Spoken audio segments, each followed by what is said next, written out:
ప్రభు నామమున అందరికీ praise the lord. అలసిన వానికి ఊరడించు మాటలు అను పుస్తకంలో నుండి ఏప్రిల్ 10వ తారీఖున. వారు 100 మంది చొప్పునను 50 మంది చొప్పునను పంక్తులు తీరి కూర్చుండిరి. మార్కు సువార్త 6వ అధ్యాయము 40వ వచనం. మత్తయి సువార్త 14వ అధ్యాయం 19లో దైవిక క్రమం గలదు. ఆయన పచ్చిక మీద కూర్చుండుడని జనులకు ఆజ్ఞాపించెను. ఒక సమూహమునకు ఆహారం పంచిపెట్టుట సామాన్యమైన పని కాదు. వారందరూ ఒకని యొద్ద గుంపు కూడి, నాకు మొదట ఇమ్ము అని అందురు.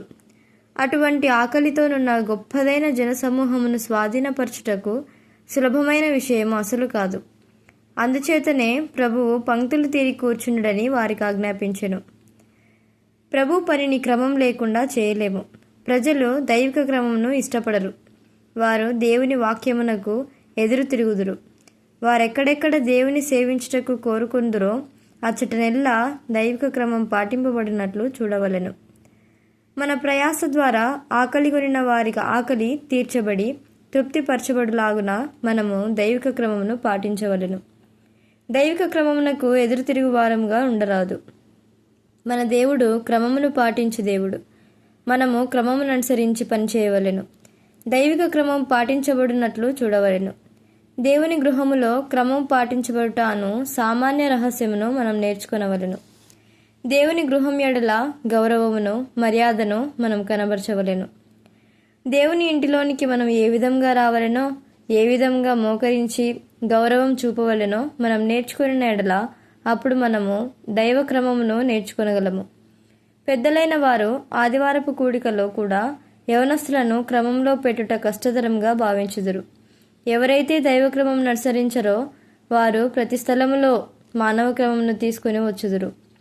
దేవుని ఇంటిలో దేవుని ప్రజలు దైవిక క్రమమునకు ఎదురు తిరగరావదు. దేవుని సేవకులు దైవక్రమమును ఏ విధంగా తీసుకుని రావాలనో ఎరిగి ఉండవలెను.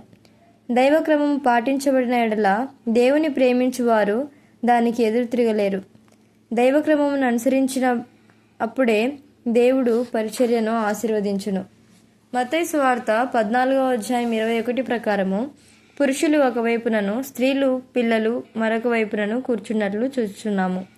ఎందుచేతనగా పురుషులే 5,000 మంది వరకు ఉండిరని చెప్పబడినది. కుటుంబం జీవితం విషయంలో, సంఘ జీవితం విషయంలో, వారి కూడికల విషయంలో, ఆదివారపు కూడికల విషయంలో దేవుడు ఒక క్రమమును కలిగి ఉన్నాడు.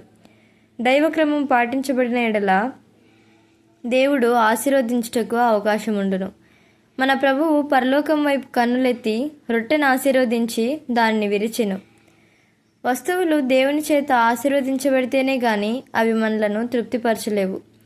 నీవెప్పుడు ఆశీర్వాదమును కోరుకుందువో అప్పుడు దేవుడు దానిని ఆశీర్వదించును. దాదాపు క్రైస్తవులందరూ భోజనం చేయకముందు ప్రార్థించు అలవాటు కలిగి ఉందరు. వారు ఆశీర్వదించమని కోరినప్పటికీ తరచుగా దేవుడు ఆశీర్వదించనని నమ్మరు. ఎందుచేతనగా వారు పప్పు కంటే మాంసము కూర యందు ఎక్కువ ఆనందించుదురు.